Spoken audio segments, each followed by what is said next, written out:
चले भाई, शुक्रवार के ये जज्बाती हो गया थोड़ा सा। गुरुवार की सुबह है, पेनल्टीमेट सेशन कह लीजिए इस हफ्ते का, और एक बहुत इंपॉर्टेंट सेशन हमारे सामने खड़ा हुआ।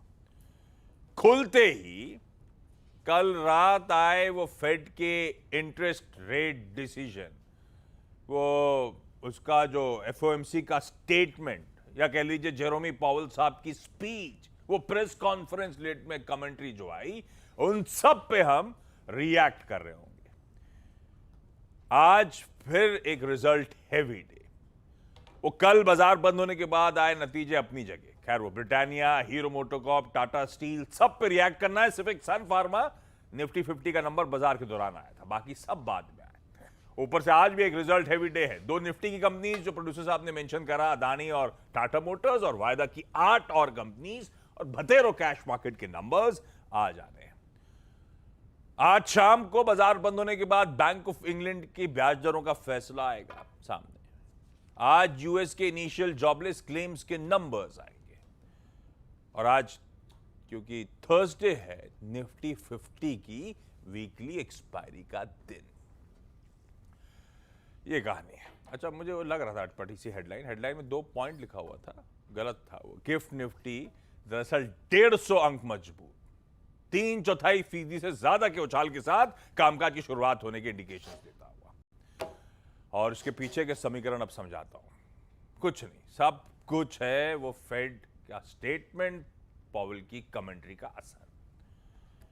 पहले रखा है आपके सामने गिफ्ट निफ्टी एक सॉलिड गैप अप के साथ हम एक्सपायरी डे की शुरुआत करेंगे। पूरा एशिया इसी तरह से मूड बढ़िया नजर आएगा।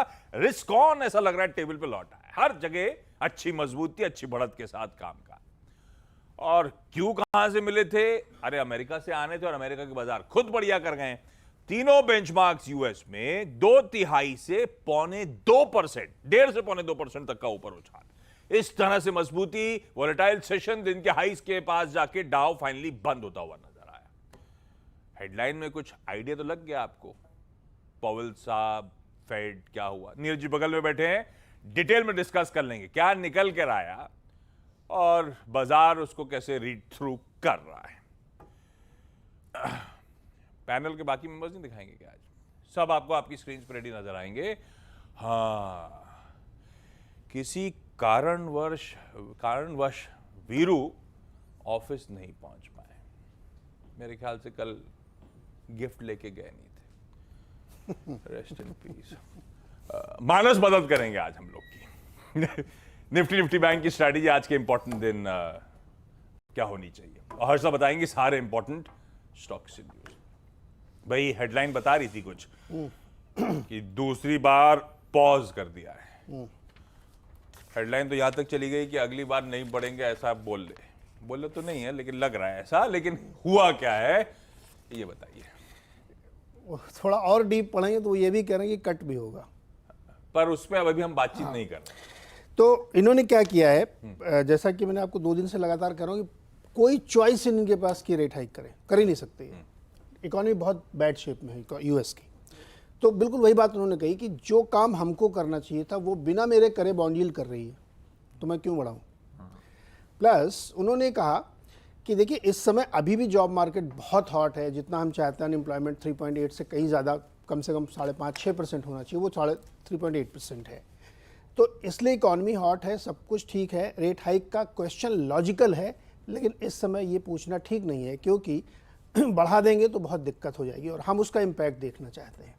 तो इसलिए उन्होंने रेट हाइक नहीं की। फिर किसी ने ये भी उनसे पूछा कि क्या कट होगा क्या, बोला ये तो बिल्कुल गैर वाजिब सवाल है, ये तो पूछना नहीं चाहिए आपको, क्योंकि ये डेटा तय करेगा।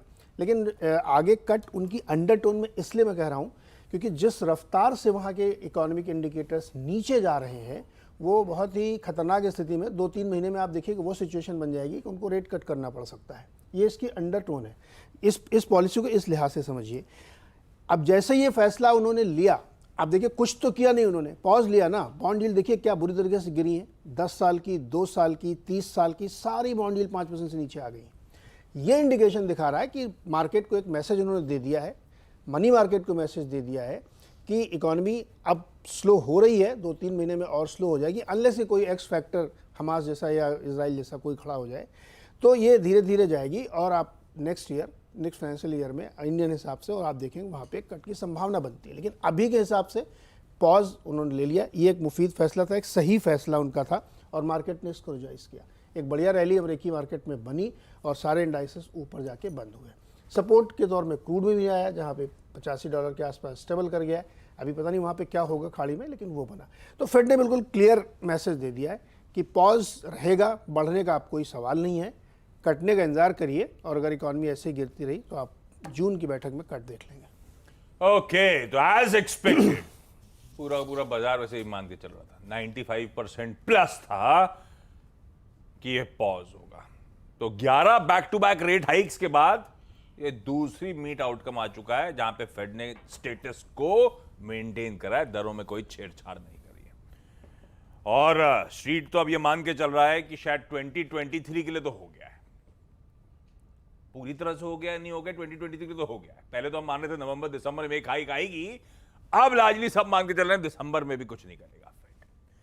हालांकि पॉवेल साहब खुद कह रहे हैं कि मैं रूल आउट नहीं करूंगा हाइक नेक्स्ट मंथ। ये आइडिया बिल्कुल गलत है कि 2 बार से मैंने पॉज कर रखा है हमने, तो हम दिसंबर में हाइक नहीं कर सकते। खैर ये स्टेटमेंट लॉजिकल है, इसीलिए उन्होंने ऐसा बोला।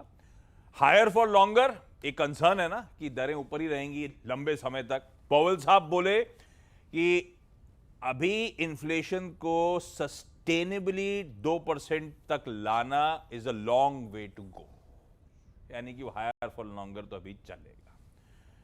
एक सबके जहन में रहता है रेट कट्स को लेकर। पॉवेल साहब कह रहे हैं अभी तो हमने कंसिडर भी नहीं करा है, इवन डिस्कस भी नहीं कर रहे हैं रिडक्शन इस समय, कुछ मत सोचिए इस बारे में। ये उनके स्टेटमेंट्स। बाजार का आकलन 20 दिसंबर के लिए तो कुछ नहीं, और कई लोग तो मान रहे हो गया जो फेड को करना था। अरे आपने इंटरेस्टिंग बात करी, भाई ब्याज दरें खुद ही बढ़ बढ़ के अपना काम कर दे रही, हमें करने की जरूरत क्या है? तो इससे सिस्टम में हाइक्स अपने आप हो रहे हैं, फेड को इंटरवीन करने की जरूरत ही नहीं है ना। अच्छा, तब और अब की सेकंड प्लेट अब इंपॉर्टेंट हो जाती है। कल यूएस के बाजार फ्यूचर्स कहां छोड़े थे? आज भी कल अच्छा मूव बना, आज सुबह भी फ्यूचर्स 1/4 से आधे % की मजबूती के साथ ट्रेड कर रहे हैं। तो मूड तो अच्छा है। पहले डाउ तब और अब की पहली दिखाई है, इक्विटीज की दिखाई है। जहां डाउ छोड़ा था या तीनों बेंचमार्क जहां छोड़े थे, सब उसके ऊपर आपको इस समय सुबह सुबह कामकाज करते हुए नजर आएंगे। तो ये तेजी डाइजेस्ट करनी है और कंफर्ट और मिलेगा जब ये प्लेट फ्लिप होगी। वो जैसे इन्होंने मेंशन करा था, मैंने सिर्फ रखा है 10 साल की बेंचमार्क। 10 साल की बेंचमार्क बढ़िया कूल ऑफ हो गई है फेड के उस आउटकम के बाद। डॉलर इंडेक्स कूल ऑफ होता हुआ आपको नजर आएगा। ब्रेंट तो खैर 85 के आसपास ही था कल, आज भी वही कंसोलिडेट करता हुआ, सारे वेरिएबल्स कंफर्ट में आते हुए। लेकिन हमारा जो पुल बैक था थोड़ा सा शॉर्ट लिव्ड था। हमने जो देखा था, जरा निफ्टी के समीकरण दिखाइएगा। पुल बैक आया था फ्राइडे और मंडे को, उसके बाद पिछले 2 ट्रेडिंग सेशन से ले दे के दबाव ही भारतीय बाजारों में देखने को मिल रहा है।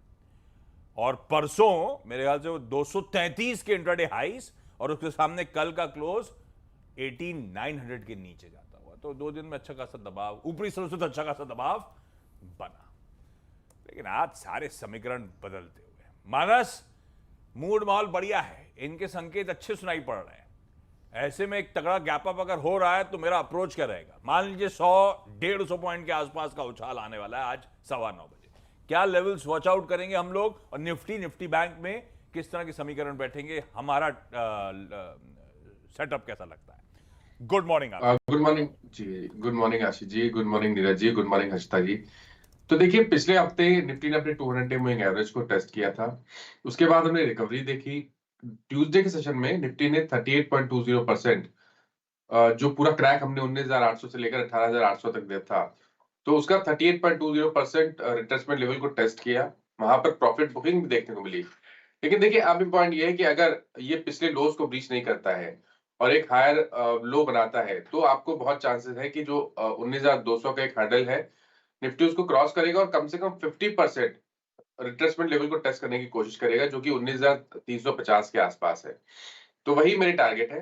मेरा समझना है कि अगर आज 150 पॉइंट ऊपर खुले तो छोटे मोटे करेक्शन का इंतजार कर लीजिए, लेकिन आज के लिए ओपनिंग के बाद के हिसाब से अगर हम देखें और हम ये मान के चले कि 19,150 माफ करिएगा 19,150 के आसपास निफ्टी ओपन होता है, तो आपको वहां पर देख लीजिए थोड़ा सा छोटा मोटा करेक्शन देखने को मिली 20-25 पॉइंट, तो खरीदारी करिए। देखिए अब इंट्राडे के लिए लेवल्स निकालना थोड़ा सा मुश्किल हो जाएगा, लेकिन पोजिशनल बेसिस पे अब आपके जो सपोर्ट रहेंगे वो 19,050 के आसपास रहेंगे और वहीं आपको स्टॉप लॉस लगाना है। तो 19,050 के स्टॉप लॉस से आप खरीदारी करिएगा छोटी सी गिरावट होने के बाद, और टारगेट आपके रहेंगे 50% रिट्रेसमेंट लेवल 19,350, वहां पर अपने टारगेट सेट करिए। मैं उम्मीद कर रहा हूं कि शायद वो लेवल्स आपको 1 से 2 दिनों में देखने को मिल जाएंगे, और अगर ऐसा होता है 19,250 225 के ऊपर के लेवल्स देखने को मिलेंगे तो वो हायर टॉप्स हायर बॉटम का कंफर्मेशन भी होगा। तो ट्रेंड बुलिश लग रहा है। आई थिंक आज भी आपको एक गैप अप के बाद भी एक रैली देखने को मिल सकती है, जिसमें शायद 19,350 तक के स्तर 1 से 2 दिनों में देखने को मिल जाएंगे। हालांकि बैंक निफ्टी के चार्ट्स अभी तक उतने बेहतरीन नहीं लग रहे हैं।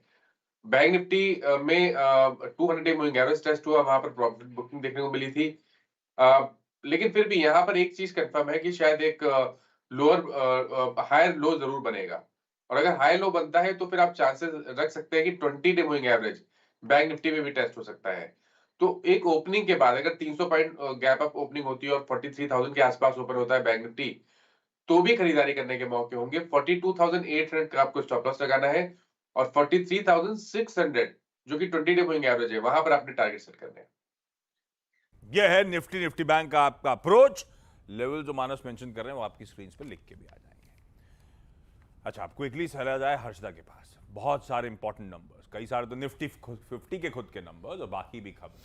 हर्षदा गुड मॉर्निंग, क्या क्या रडार पे सुबह सुबह? टाटा स्टील आशीष, लॉस आया है 6,196 करोड़ का। पिछले साल इसी तिमाही में कंपनी ने प्रॉफिट दिया था। एक वन टाइम लॉस का एडजस्टमेंट है जिसका हिट आता हुआ दिखाई दिया है, जो 6,899 करोड़ का है। ये बेसिकली प्रोविजनिंग है इम्पेयरमेंट और रिस्ट्रक्चरिंग की तरफ, तो वहां से वो दबाव आता हुआ। लेकिन दूसरा बिजनेस अगर आप देखें, रेवेन्यू पर भी दबाव है, 7% तक की गिरावट वहां देखने को मिली। एबिटा 29% घटा है और मार्जिन्स एक्सपेक्टेशन थी प्रेशर में आएंगे 8.4% तक गिरेंगे, लेकिन ये 7.7% पर आए हैं। दरअसल हुआ ये है कि यूरोप के जो लॉसेस है वो थोड़े से और बढ़ते हुए दिखाई दिए इस पर्टिकुलर क्वार्टर में। वहां पर एबिटा लॉस करीब $155 प्रति टन है। अनुमान था कि प्रेशर आएगा तो $140 प्रति टन तक आएगा, तो वो लॉस बढ़कर आ रहा है और उसके चलते दरअसल प्रेशर बनता हुआ इनके नेदरलैंड बिजनेस पर भी एक इम्पैक्ट आता हुआ दिखाई दिया है। तो ये क्वार्टर दरअसल कंपनी के लिए खराब साबित हुआ। दूसरी तरफ हीरो मोटोकॉर्प का अगर आप प्रदर्शन देखेंगे तो नतीजे अच्छे हैं। 47% तक की ग्रोथ प्रॉफिटेबिलिटी में देखने को मिली। 1053 करोड़ का आंकड़ा है, उम्मीद से बेहतर। रेवेन्यू 4% बढ़कर आया है, ये भी उम्मीद से बेहतर है, 9,445 करोड़ के करीब। एबिटा में हम करीब 28% तक का इजाफा देख रहे हैं और ये इनफैक्ट इन लाइन है 1328 करोड़ के आसपास। मार्जिन्स 14.1% पर एब्सोल्युटली इन लाइन आते हुए दिखाई दिए हैं और ये फिलहाल आपके लिए अपडेट है। अच्छा, साथ ही हीरो मोटोकॉर्प के कल अक्टूबर के बिक्री के आंकड़े भी आ गए, तो उस पर भी स्टॉक रिएक्ट करेगा, जहां पर टोटल सेल्स में 26.5% तक की वृद्धि देखने को मिली है। 5.7 लाख यूनिट्स कंपनी ने बेचे हैं, तो ये इनफैक्ट हीरो मोटोकॉर्प के लिए इंपॉर्टेंट दिन रहेगा। दूसरी तरफ ब्रिटानिया के केस में प्रॉफिटेबिलिटी बढ़कर आई है। 586 करोड़ कंपनी ने डिलीवर किया है, 544 करोड़ का अनुमान था, तो हल्का सा बीट है। नेट इनकम के केस में 4,433 करोड़ कंपनी ने डिलीवर किया है। यहाँ पर दबाव देखने को बढ़त आई है, लेकिन अनुमान से हल्का सा मिस है। अगर आप एबिटा लेवल देखिएगा, 790 करोड़ का अनुमान था, 872 करोड़ का कंपनी ने फिगर दिया है। मार्जिन एक्सपेंशन बहुत स्ट्रांग रहा है, 19.7% के मार्जिन आए हैं, एक्सपेक्टेशन 17.5% की थी, तो अच्छा परफॉर्मेंस है। लेकिन वॉल्यूम फ्रंट पर जो 2 से 3% कंपनी की तरफ से एक्सपेक्टेशन थी डिलीवरी होगी, 0.2% की ही वॉल्यूम ग्रोथ देखने को मिली है।